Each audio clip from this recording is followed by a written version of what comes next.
Oh. You don't have to look very hard to find one of these skate parks in Oregon. And that's because, as Ed Yon shows us, we're home to some pioneers who have turned Oregon into one of the best-known skateboarding destinations in the world.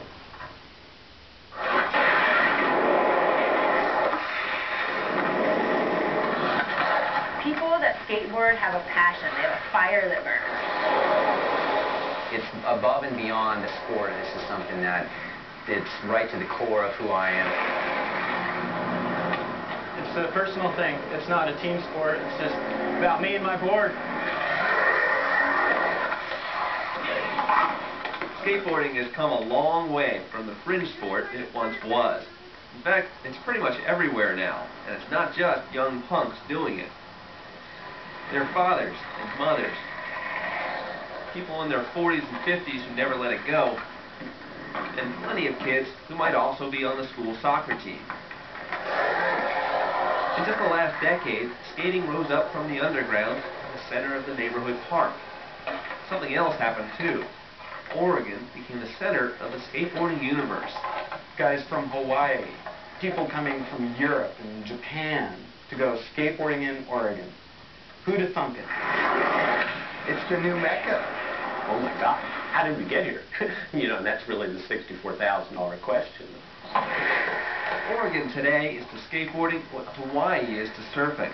And it's not just a city thing. It's in small towns like Klamath and Burns. Across Oregon, you can find kids skating for gym class and adults building skate pools in their backyard. And you'll see plenty of massive, publicly funded parks that are the envy of skaters everywhere. It's amazing considering skateboarding's humble roots. These steel wheels, you ride this for a few minutes and it's like magic fingers or whatever the... Howard Weiner, a Portland skate shop owner, spent the 1960s sneaking runs down Portland's Mount Tabor trying to avoid the police. It wasn't that many years ago when you could get up to a $2,500 fine for riding your skateboard in downtown Portland. So we've come a long ways. Skateboarding was always the sport done by kids who didn't do sports. Skaters shunned coaches, rules, and teams. They congregate on streets and parking lots. And they were constantly being chased off private property. Skating wasn't really legal in most places in the 1980s, public or private. If you did it enough, eventually you'd face arrest, as Tristan Bailey experienced on more than one occasion. That established for me what I felt was the perception of skaters. I'm a vagabond. I'm some little snotty-nosed punk that you can't trust with your daughter on a date. Chances are I'm going to have to break into your car to get some money so I can go and get some drugs, so I can go skateboard. I had no clue that this was going to happen in Portland, much less all over the Pacific Northwest, until Burnside happened. It was here, in Portland's gritty East Side Industrial District, that the modern era of skateboarding took off. Burnside, of course, was the start of it. They went under a bridge in Portland and they built this thing from bags of concrete and cinder blocks. Burnside started about 15, 16 years ago. Just a few of us got together and needed someplace to skate while it was raining. We never got permits or permission. We just came down here, we started building. Chuck Willis was part of the legend that skaters now simply call Burnside. One cement bag after another, some kids took it upon themselves to build some concrete ramps, banks, and transitions. The kind of thing every skater wanted, but no city would provide. By the 1990s, a do-it-yourself monument to skating had emerged in the shadows of Portland's Burnside Bridge. This place was nasty. When we started, mattresses, needles, broken bottles, dirt.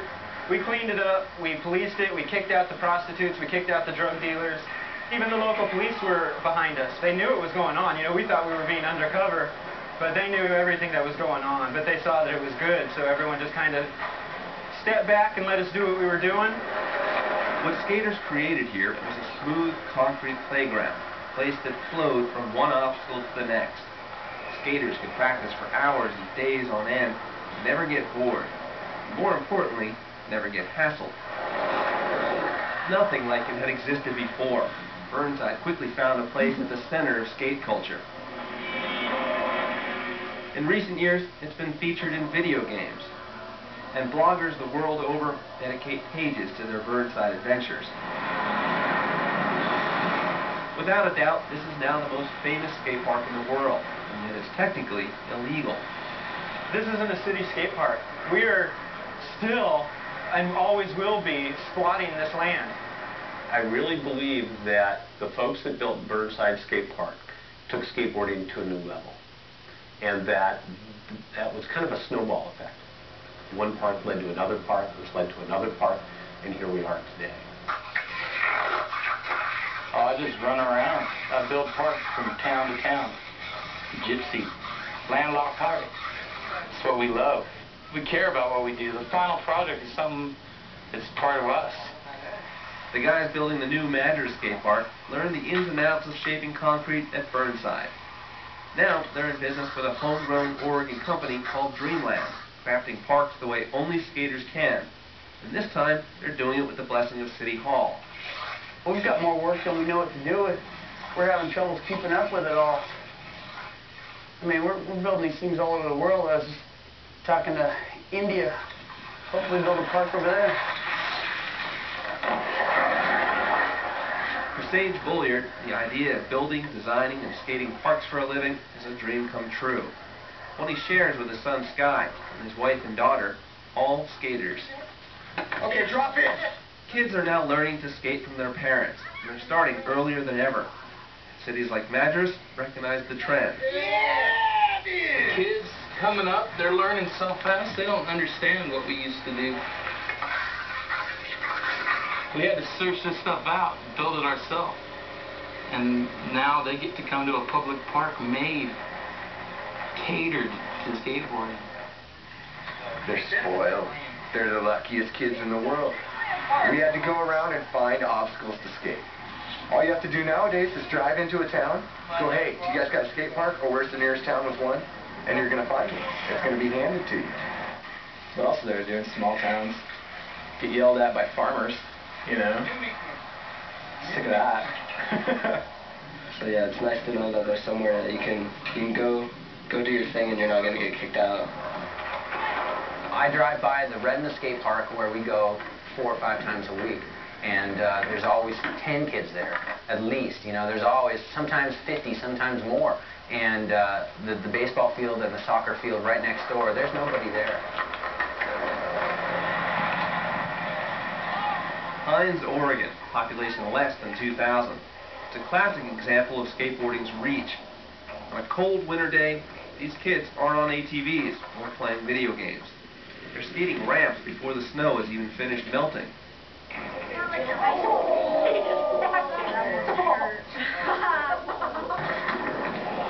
You see a 6-year-old out there and their fire is burning, you can see it.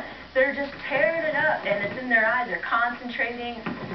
And I think people confuse that fire for chaos when they should see it as courage and stamina and determination. All these things that kids should have in their life. I'm sure there's a group of people that think that we're bad, but the majority of the skaters around here, they're really not that bad. They're just looking for something to do in Burns, Oregon. So, just want to skate. By sheer numbers and passion, skaters force the change in laws and attitudes. Portland legalized skating on streets and trails, and